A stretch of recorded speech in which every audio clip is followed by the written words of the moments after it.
السلام علیکم ورحمۃ اللہ وبرکاتہ. ہلو. ہاں وعلیکم السلام. جی تو بتایا ہی ہوگا آپ کو کہ حافظ زبیر صاحب نے آپ کا نمبر دیا تھا. جی جی جی تو ان کے ساتھ کچھ مسئلہ تھا. وہ یہ کہ اہل حدیث بھائی مطلب ان کو یہ کرتے ہیں اور کہتے ہیں کہ ایسا ہے یہ ہے وہ ہے. تو ہم نے سوچا کہ چلو ہم بھی جان لیتے ہیں کہ حق کیا ہے، کیونکہ ہم نے بھی مسئلہ کہ اہل حدیث سے توبہ کیا ہے. تو جاننا چاہتے ہیں کہ کیا آخر مسئلہ کہ اہل حدیث میں حقیقتاً سچائی ہے یا مطلب کدھر بیانی سے کام لیتے ہیں. تو آپ ہمیں سمجھا سکتے ہیں؟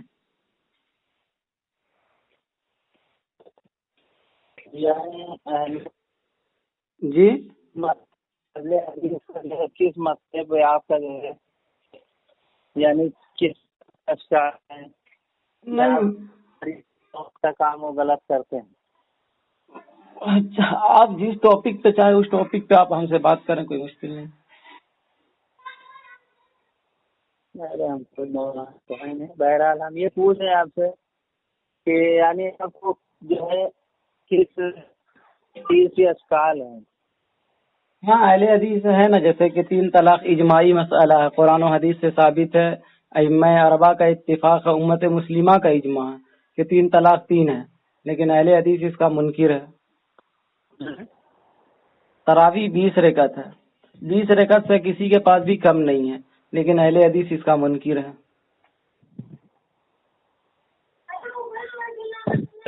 رکعت ہے. ہاں 20 رکعت ہے. 20 رکعت. جی رسول اللہ صلی اللہ علیہ وسلم نے 20 رکعت پڑھی ہے تراویح. جی 20 رکعت. 20 رکعت پڑھی ہے. جی بالکل. کون سی حدیث میں بتائیں؟ میں بتاتا ہوں، 1 منٹ آپ کو. جی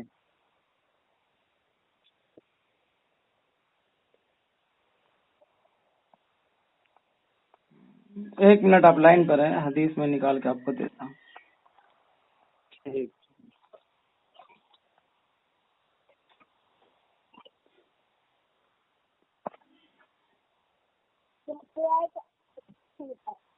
یہ مصنف ابن ابی شیبہ کی روایت ہے، ٹھیک ہے. حدثنا یزید بن ہارون قال اخبرنا ابراہیم بن عثمان عن الحكم عن مقسم عن ابن عباس ان رسول الله صلی اللہ علیہ وسلم كان يصلي في رمضان 20 ركعة والوتر.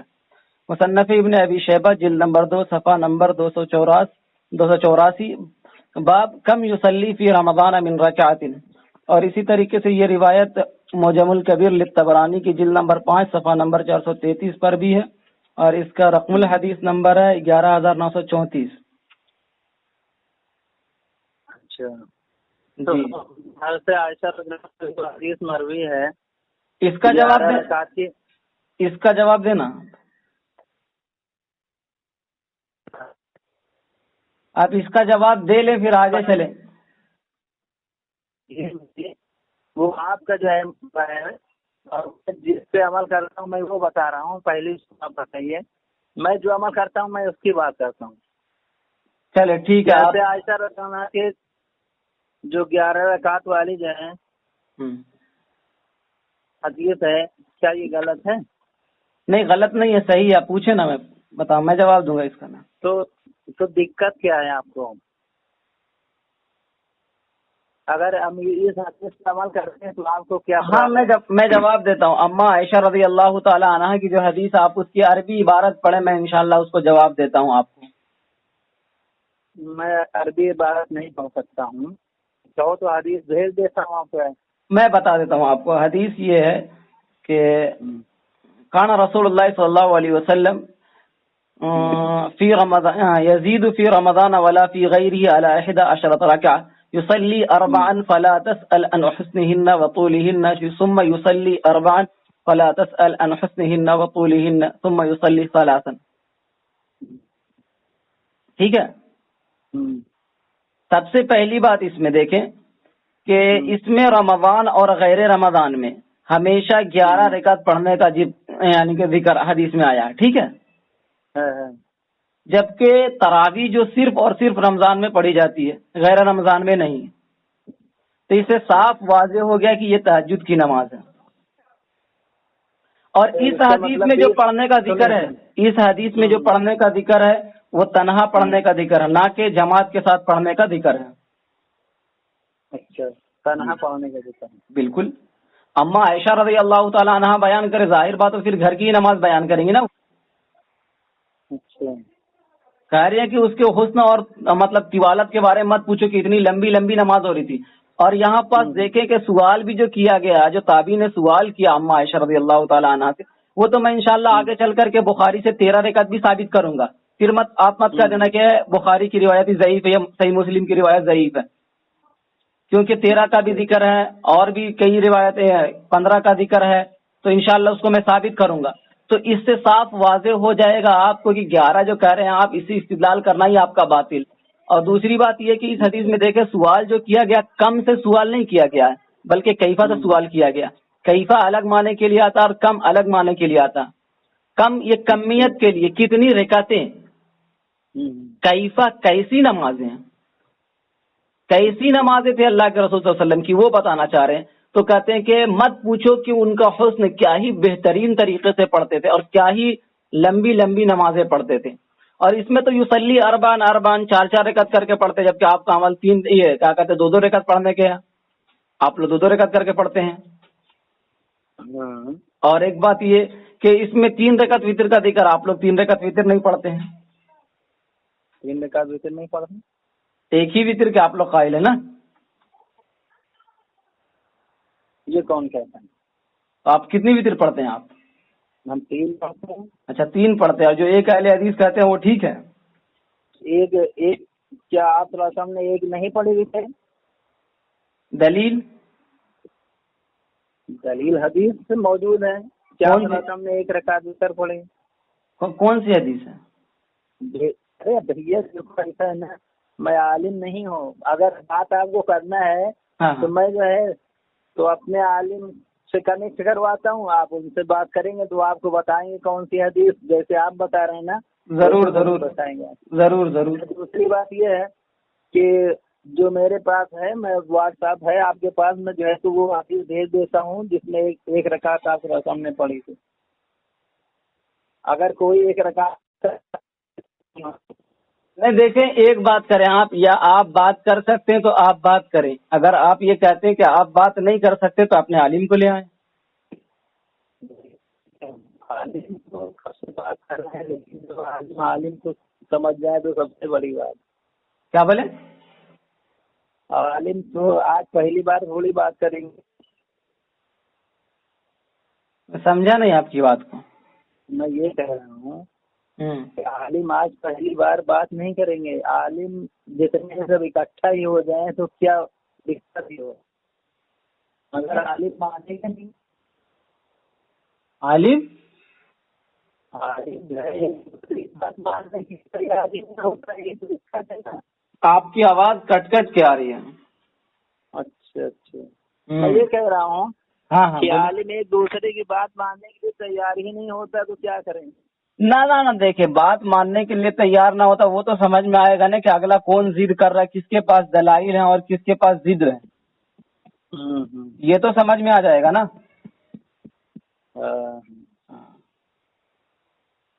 نہیں، میں یہ پوچھ رہا تھا آپ سے، آپ یعنی کوئی مان لو اگر 1 رکعت ہی وتر پڑھ لیتا ہے تو اس کی وتر ہوگی کہ نہیں ہوگی؟ وتر ہوگی یا نہ ہوگی اس پر میری بحث نہیں ہے، میں کہہ رہا ہوں کہ اس حدیث میں جو آپ استدلال کرتے ہیں اس حدیث پر رکھ کر کے میں بات کر رہا ہوں۔ ارے اس حدیث کی تو میں بات، چلو میں تو 3 رکعت کا قائل ہوں، مگر یہ میں پوچھ رہا ہوں۔ اچھی بات ہے، اللہ تعالیٰ آپ کے شوق میں اضافہ فرمائے، لیکن میں نے تو اس حدیث پہ بات کی کہ اس حدیث میں 3 رکعت وتر کی بات ہے، جبکہ آپ لوگ تو 1 رکعت کے قائل ہو۔ اگر آپ 3 کے قائل ہیں تو اچھی بات ہے بھائی، میرا کوئی اشکال اس پر پھر نہیں رہتا کہ آپ 3 کے قائل ہیں تو اچھی بات ہے۔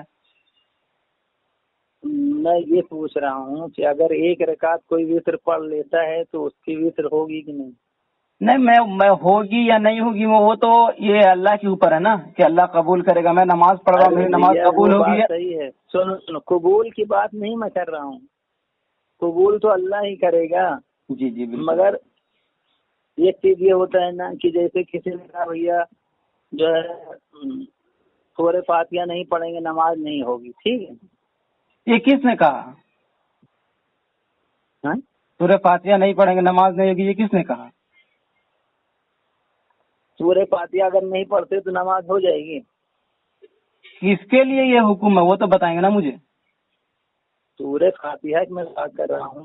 ہاں ہاں، تو جیسے امام کے لیے، مقتدی کے لیے، کس کے لیے آپ یہ کر رہے ہیں؟ کس کے لیے آپ یہ کر رہے ہیں؟ امام مقتدی دونوں کے لیے ہم کہہ رہے ہیں۔ اس کے اوپر کوئی دلیل ہے کہ اللہ کے رسول صلی اللہ علیہ وسلم نے صراحت کے ساتھ یہ فرمایا کہ مقتدی امام کے پیچھے سورہ فاتحہ نہیں پڑھے گا تو اس کی نماز نہیں؟ کوئی حدیث ہے؟ سورہ فاتحہ اگر مقتدی نہیں پڑھتا امام کے پیچھے ہاں تو اس کی نماز ہو جائے گی، ہے نا؟ ہاں بالکل ہو جائے گی، اس کو پڑھنا بھی نہیں ہے، بلکہ اللہ کے رسول نے منع کیا نا۔ اللہ کے رسول صلی اللہ علیہ وسلم، صحیح مسلم کی حدیث ہے، اللہ کے رسول صلی اللہ علیہ وسلم نے ارشاد فرمایا انما جعل الامام لیتم به۔ حضرت ابو موسیٰ اشعری رضی اللہ عنہ اس کے راوی، صحیح مسلم کی حدیث ہے، اس لیے سند نہیں بتا رہا ہوں۔ انما جعل الامام لیتم به فاذا کبر فکبروا واذا قرأ فانصتوا۔ امام اس لیے بنایا گیا کہ تم اس کی اقتدا کرو، تم اس کو فالو کرو، اس کی پیروی کرو، جب وہ تکبیر کہے تم بھی تکبیر کہو۔ وَإِذَا قَرَأَ الْإِمَامُ، اور امام جب پڑھنا شروع کرے فَانصِتُوا، تم خاموش ہو جاؤ۔ تو اللہ کے رسول صلی اللہ علیہ وسلم نے تو امام کے پیچھے قرات کرنے سے منع کر دیا نا۔ اچھا، اور یہ حدیث نہیں ہے کہ اگر آپ جو ہے ایک صحابی جو ہے آپ کے پیچھے نماز پڑھ رہے تھے، جی جی، اور سلام بھیجنے کے بعد آپ صلی اللہ علیہ وسلم نے یہ فرمایا کہ کون پیچھے قرات کر رہا تھا، کون پڑھ رہا تھا؟ جی جی جی، تو انہوں نے کہا میں پڑھ رہا تھا یا رسول اللہ، میں پڑھ رہا تھا۔ جی، تو آپ صلی اللہ علیہ وسلم نے کیا کہا تھا کہ امام کے پیچھے جو ہے قرات مت کرو صرف سورہ فاتحہ کے۔ جی جی، یہ غالباً فجر کی نماز ہے نا؟ ہاں، کسی بھی وقت کی نماز۔ ہاں، تو حدیث جو آپ نے بیان کیا خیر مفہوم کے انداز میں بیان کیا تو ٹھیک ہے۔ ایسے حدیث میں اس طریقے سے کچھ میں اس کی سند بھی آپ کے سامنے ذکر کر دیتا ہوں۔ یہ سنن ابی داؤد کے اندر میں بھی ہے اور غالباً ترمذی شریف کے اندر میں بھی ہے۔ روایت کچھ اس طریقے سے کہ حدثنا عبداللہ ابن محمد النفیلی حدثنا محمد بن سلمة عن محمد بن اسحاق عن مكحول عن محمود الربيعي عن عبادة بن صامت رضي الله تعالى عنه قال كنا خلف رسول الله صلى الله عليه وسلم في صلاة الفجر فقرأ رسول الله صلى الله عليه وسلم فثقلت عليه القراءة فلما فرغ قال لعلكم تقرؤون خلف إمامكم قلنا نعم يا رسول الله قال لا تفعلوا إلا بفاتحة الكتاب فإنه لا صلاة لمن لم يقرأ بها۔ سنن ابی داود کی جلد نمبر 1 صفحہ نمبر 127 پر یہ روایت موجود ہے، اور اسی طریقے سے آپ دیکھیں گے جامع ترمذی کے اندر جلد نمبر 1 صفحہ نمبر 70 باب ما جاء فی القراءۃ خلف الامام، ٹھیک ہے، یہ روایت موجود ہے۔ لیکن ہم یہ کہتے ہیں کہ اس کی سند میں ایک راوی محمد بن اسحاق بن یسار جو کہ عند الجمہور ضعیف، مجروح، کذاب، دجال، شیعہ، معتزلی اور قدری تھا۔ آپ اس کو دیکھنا چاہیں تو میزان الاعتدال امام ذہبی شافعی رحمہ اللہ کتاب جلد نمبر 3 صفحہ نمبر 152 تا 458۔ اسی طریقے سے تہذیب التہذیب ابن حجر اسقلانی شافعی رحمہ اللہ کتاب جلد نمبر 5 صفحہ نمبر 439، اور اسی طریقے سے تقریب التہذیب امام ابن حجر اسقلانی شافعی رحمہ اللہ کتاب جلد نمبر 2 صفحہ نمبر 498۔ نیز محمد بن اسحاق بن یسار مدلس تھا اور ان سے روایت کر رہے ہیں، دیکھیں کہ محمد ابن اسحاق ان مکحول ان سے روایت کر رہے، تو یہ مدلس بھی تھے، سما کی تصریح لے کر کے آئے۔ اور اس کو لکھنے والے کون ہیں؟ یہ جو اہل حدیث کے بہت بڑے عالم گزرے ہیں، شیخ زبیر علی زئی صاحب، شیخ متناقض، اور ان کو کیا کہتے ہیں، محمد بن اسحاق بن یسار کو طبقہ رابعہ کا مدلس لکھا ہے الفتح المبین، زبیر علی زئی صاحب کی کتاب صفحہ نمبر کیا کہتے ہیں 72 پر۔ اور زبیر علی زئی کی تحقیق کے مطابق تصریح کے مطابق مدلس کا ان صحت حدیث کے منافی ہے، نور العینین زبیر علی زئی صاحب کی کتاب صفحہ نمبر 148۔ اور دوسری بات کہ اس میں دوسرا راوی جو مکحول ہے یہ بھی مدلس ہے، طبقات المدلسین دیکھیں گے ابن حجر اسقلانی شافعی رحمہ اللہ کتاب طبقہ ثالثہ کا مدلس ڈالا ہے، اور زبیر علی زئی صاحب نے اس بات کی تحقیق اور تصدیق بھی کی ہے صفحہ نمبر 64 پر فتح المبین کے اندر میں۔ اور امام ذہبی رحمہ اللہ فرماتے قلت وهو صاحب تدلیس وقد رمی بالقدر میزان الاعتدال، کہتا ہوں کہ وہ مدلس تھے اور تقدیر کے منکر تھے، اور حدیثوں میں ملتا القدریۃ مجوس هذه الامہ کہ قدریہ جو فرقہ اس امت کا یہودی ہے، مجوسی ہے۔ میزان الاعتدال جلد نمبر 4 صفحہ نمبر 378. تو یہ روایت تو ضعیف ہے. اور دوسری بات، امام محمد بن اسحاق بن یسار کو میں نے مدلس بھی یہ ثابت کر دیا الحمدللہ دلائل کی دنیا میں. اور یہ بھی اگر آپ دیکھیں گے تو امام مالک رحمہ اللہ کی اور امام ذہبی کا فیصلہ ہے کہ وَأَنَّهُ لَيْسَ بِحُجَّةٍ فِي الْحَلَالِ وَالْحَرَامِ، کہ محمد بن اسحاق بن یسار حلال و حرام میں حجت نہیں ہے. امام مالک رحمہ اللہ فرماتے، ان کی طرف اشارہ کرتے، اندرو، ان کی طرف دیکھو، یہ دجالوں میں دجاجلہ ہے، یہ دجالوں میں سے ایک دجال ہے محمد بن اسحاق بن یسار رحمہ اللہ کو. تو اتنی شدید ترین ضعیف روایت لے کر کے آئیں گے تو کام چلے گا محترم. اچھا، یہ یعنی جو ہے ضعیف حدیث ہے. بالکل ضعیف ہے. اہل حدیث کا ہر عمل جو ضعیف حدیث کے اوپر ہے، یا تو یہ کسی چیز میں منکر حدیث ہے، یا تو ان کا عمل جو وہ ضعیف حدیثوں کے اوپر ہے. اچھا یہ بتائیے، مرد اور عورتوں کی نماز میں فرق جو ہے تو آپ ذرا کسی حدیث سے ثابت کریں. ہاں میں انشاءاللہ اس کو بھی ثابت کر دوں گا. تو اس میں بھی مان لیں کہ آپ کی اس پر بھی تحقیق نہیں ہے.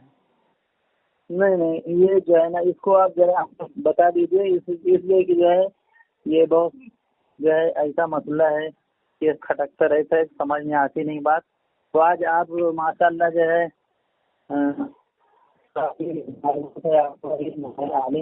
سنیں نا، دیکھیں ٹاپک پوری گھچ ہو جائے گی، اور آپ ہم کو ذرا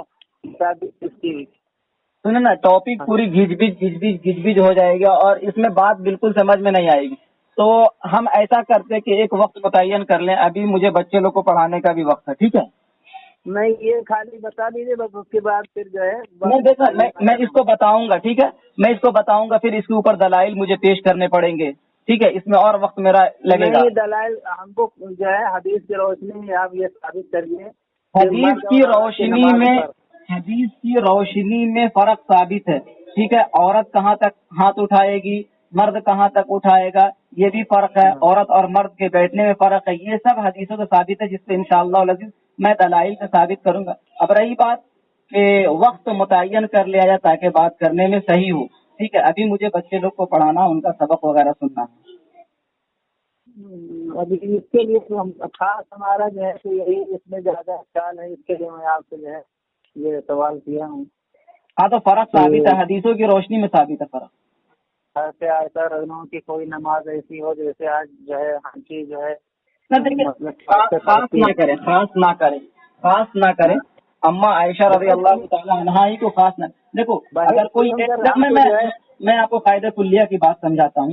دیکھیں، کوئی اگر یہ کہے آپ کو کہ مسئلہ ہے، سنیے اتنا اہم مسئلہ ہے نماز کا، تو جو ہے اس میں جو نہ دیکھیں، اگر اس طریقے سے تو آپ تو یہ کہہ رہے ہیں نا، میں بھی تو پھر آپ تو عورت کی طرف چل جائیں، میں مرد کی طرف بولوں گا کہ اما عائشہ رضی اللہ تعالیٰ عنہ سے یہ مسئلہ آپ بیان کریں تو آپ بیان نہیں کر سکتے. دیکھو، کسی کو خاص نہیں کرے. اگر ہم کو حدیثوں سے مل رہا تو ہم لے لیں گے. کسی کو خاص کرنا کیا مطلب ہے؟ ہم کہیں کہ یہ دیکھو، اگر جو آج تک جو عورتوں کی نماز جو بتائی جا رہی ہے، یہ بھائی جو ہے صنعت بھی تو صحیح ہے. سند کے اوپر آپ کلام کریں نا، آپ سند کے اوپر کلام کریں، آپ کو حق ہے کہ آپ کلام کریں، یا جو چیز ذرا آپ کو پیش کرنی ہے آپ کریں، شوق سے کریں. لیکن کسی چیز کو خاص نہ کریں کہ یہ چیز ان سے ہی ہمیں دکھاؤ، یا یہ چیز ہمیں ان سے ہی دکھاؤ. پتہ ہے اگر اس اصول کو آپ مانو گے تو بہت بری طریقے سے پھنستے جاؤ گے کہ ان سے ہی دکھاؤ. میرے بھائی جو ہے ازواج مطہرات رکھنا ہے، اور جو ہے تمام صحابیات ہیں، کسی سے تو ہم ایک ہی کی بات نہیں کرتے. ہاں دکھائیں گے آپ کو. آپ پریشان کیوں ہو رہے ہیں؟ آپ پریشان ہو رہے ہیں، ہم کو جاننے کا شوق ہے، پریشان نہیں میں ہو رہا ہوں. چلو ٹھیک ہے، انشاءاللہ وقت متعین کر لو، وقت متعین کر کے بات کرتے ہیں، ٹھیک ہے؟ اور جن مسئلے میں جیسے قرات خلف الامام کا تھا اس کو آپ چھوڑیں، تراویح 20 پر آئے، 3 طلاق کو 3 مانے، سمجھے؟ اور یہ چیز آپ نے یہ بات کہی ہے کہ اہل حدیث جو ہے سب ضعیف حدیث سے عمل کرتے ہیں. بالکل سارا کا سارا عمل ضعیف حدیث کے اوپر ہے. اچھا جی خیر، مجھے زیر ناف والی حدیث جو ہے یہ ضعیف ہے کہ صحیح حدیث ہے؟ صحیح حدیث ہے. ہاں بالکل، ایک راوی بخاری مسلم کا راوی ہے. پہلا راوی حدثنا وکیع بن الجراح ہے. حدثنا وکیع عن موسى بن عمیر عن علقمة بن وائل بن حجر عن ابیہ. ہم نے تو اس میں پڑھا، اس میں تو انہوں نے محدثین نے سنو نا میں کیا بول رہا ہوں، میں آپ کے سامنے روایت پیش کر رہا ہوں، آپ سند کے اوپر کلام کر لے. کلام کیا کہتے ہیں محدثین نے؟ ہاں تو محدثین سے ہی بتا رہے نا. میں آپ کو میں نے کہا وکیع بن الجراح پہ کلام کر کے دکھائے نا آپ. اصحاب سیاہ ستہ کے جو اصحاب ہیں ان کے استاد ہیں، سوچ کر کے دیکھیں آپ. جبکہ ان سے امام بخاری نے بھی روایت لی ہے اور کیا کہتے ہیں امام مسلم نے بھی روایت لی ہے. ثقہ راوی ہے وکیع بن الجراح رحمہ اللہ. اور امام ابن ابی شیبہ رحمہ اللہ زبردست ثقہ راوی ہیں، ان سے بھی کیا کہتے ہیں امام بخاری مسلم رحمہ اللہ نے روایت لی ہے. اور حضرت علقمہ کا کہنا ہی کیا ہے. تو ایک دم گولڈن چین کی سند ہے، زبردست چین ہے، مضبوط روایت ہے. میں آپ کے نیچے ہاتھ مانگنے کی، ہاں سینے پر ہاتھ مانگنے کی ضرورت ہے. سینے پہ ہاتھ حدیث ضعیف ہے نا؟ ہاں بالکل بالکل. ٹھیک ہے چلے ابھی کے لیے مجھے اجازت دیں کیونکہ ابھی مجھے بچے لوگ کو پڑھانا ہے، تو ابھی کے لیے میں آپ سے. چلیے ٹھیک ہے پڑھا لیجیے. چلو ٹھیک ہے بتاتا ہوں. اب تو رابطہ ہوتا ہی رہے گا. ٹھیک ہے السلام علیکم.